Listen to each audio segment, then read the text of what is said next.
भागदौड़ भरे इस संसार में यदि कोई चीज शीतलता प्रदान करती है तो वो है महात्मा बुद्ध की कहानियां। इससे पहले कि आप इस कहानी में खो जाएं, इस चैनल को सब्सक्राइब जरूर कर लें। तो चलिए कहानी शुरू करते हैं। एक समय की बात है, एक बेघर भिखारी था और वो खाना इकट्ठा करके खाया करता था, लेकिन रोज उसका खाना चोरी हो जाता था।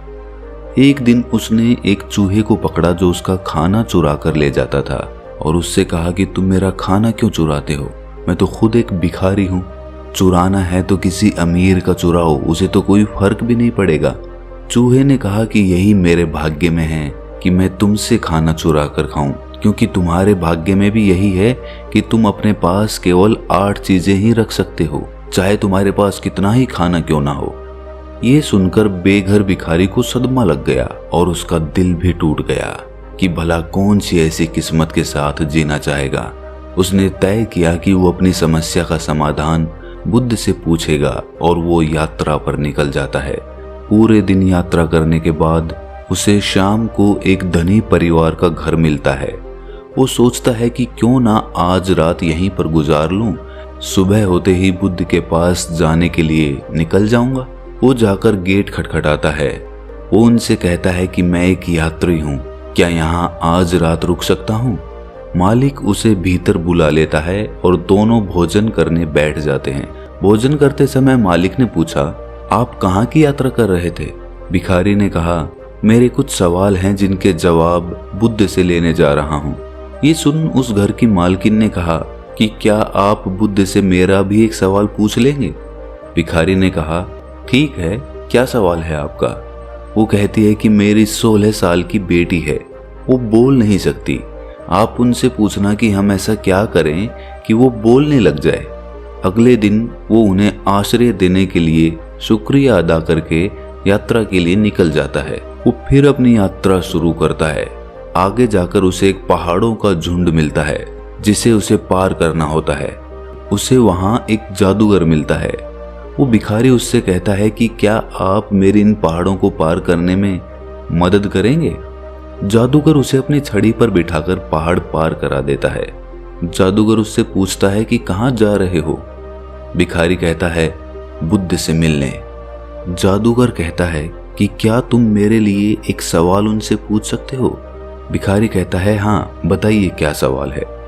तब जादूगर कहता है कि मैं पिछले 1000 साल से स्वर्ग जाने का इंतजार कर रहा हूँ। मैंने सारी शिक्षा प्राप्त कर ली है। तुम बुद्ध से पूछना कि स्वर्ग जाने के लिए अब मुझे क्या करना होगा। भिखारी सवाल सुनकर फिर आगे यात्रा शुरू कर देता है। कुछ दूर चलने के बाद उसे एक नदी मिलती है। वो उसके लिए रुकावट होती है क्योंकि वो नदी गहरी होती है जिसे पार करना उसके लिए मुश्किल होता है। लेकिन सौभाग्य से उसे एक कछुआ मिल जाता है और उसे वो नदी पार कराने लगता है। नदी पार कराते समय वो भिखारी से पूछता है कि तुम कहाँ जा रहे हो? वो कहता है कि मैं बुद्ध के पास कुछ सवालों के जवाब लेने जा रहा हूँ। कछुआ कहता है कि मेरा भी एक सवाल है। भिखारी कहता है, क्या? बताओ। कछुआ कहता है कि मैं 500 साल से एक ड्रैगन बनने का इंतजार कर रहा हूँ। मेरी शिक्षा के अनुसार मुझे अब तक तो ड्रैगन बन जाना चाहिए था। क्या तुम पूछ सकते हो मुझे अभी और कितना समय लगेगा? भिखारी कहता है, ठीक है, और उसके बाद नदी पार करके फिर से यात्रा शुरू कर देता है और अंत में वो बुद्ध के मठ के यहाँ पहुंच जाता है और मन ही मन सोचता है कि आज मैं महान बुद्ध से मिल ही लूंगा। वो पूरे आनंद और उत्साह से मठ के अंदर जाकर बुद्ध को प्रणाम करता है और कहता है कि मैं एक भिखारी हूँ, मेरे कुछ सवाल हैं, मैं उनके जवाब लेने के लिए आया हूँ। बुद्ध कहता है कि ठीक है, लेकिन मैं सिर्फ 3 ही सवालों के जवाब दूंगा। बेघर भिखारी कहता है, लेकिन मेरे तो 4 सवाल हैं। बुद्ध कुछ उत्तर नहीं देते। अब भिखारी सोच में पड़ जाता है कि क्या करे। तब वो बड़े ध्यान से उस कछुए के बारे में सोचता है जो 1000 साल से ड्रैगन बनने का इंतजार कर रहा है। उसे कितनी तकलीफ हुई होगी। फिर वो उस जादूगर के बारे में सोचता है जो 1000 साल से स्वर्ग जाने के इंतजार में जी रहा है। और फिर वो उस लड़की के बारे में सोचता है कि उसके आगे की पूरी जिंदगी पड़ी है, उसका बोलना कितना जरूरी है। बिना बोले कैसे वो अपनी जिंदगी जिएगी। और फिर वो खुद को देखता है और सोचता है कि मैं तो एक भिखारी हूँ, मैं तो वापस जाकर भीख मांग सकता हूँ, मेरा क्या है, मेरा तो कुछ भी नहीं बदलेगा। लेकिन इनके सवालों का जवाब जरूरी है, इनका सब कुछ बदल सकता है। जब उसने दूसरे की समस्या के बारे में सोचा तो उसे खुद की दिक्कतें कम लगने लगी। अतः उसने अंत में निर्णय लिया कि वो उन तीनों के सवालों का उत्तर पूछेगा।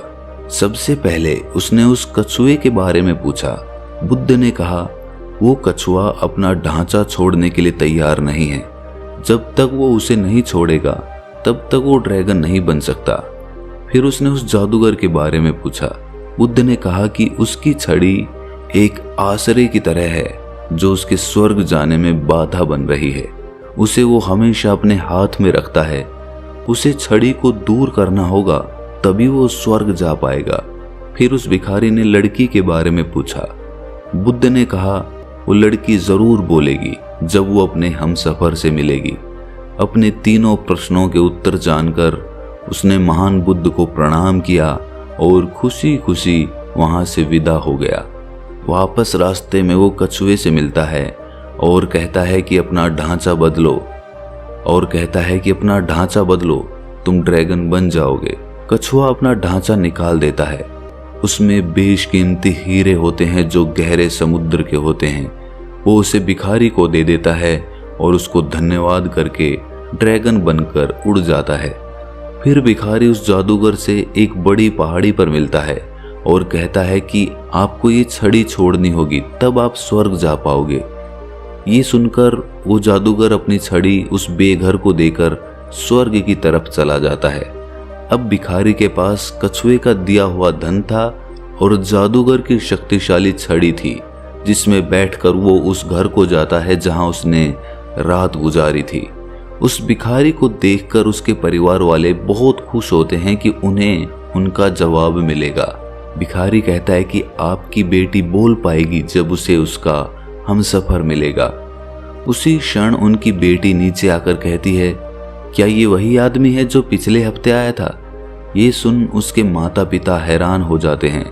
वो लड़की की आवाज सुनकर बहुत खुश थे। वो उस बेघर इंसान की तरफ देखते हैं। ये वही हमसफर था। उसके बाद वो दोनों की शादी करा देते हैं, जिसके बाद दोनों खुशी खुशी रहने लगते हैं। अतः इससे हमें ये शिक्षा मिलती है कि हम जो कुछ भी अच्छा कार्य करते हैं वो किसी न किसी रूप में लौटकर हमारे पास ही आता है। इसलिए बेकार की चिंता छोड़िए, अच्छे काम और अच्छे कर्म करिए। जितने अच्छे कर्म करोगे उतनी ही शांति आपको भीतर से महसूस होने लगेगी।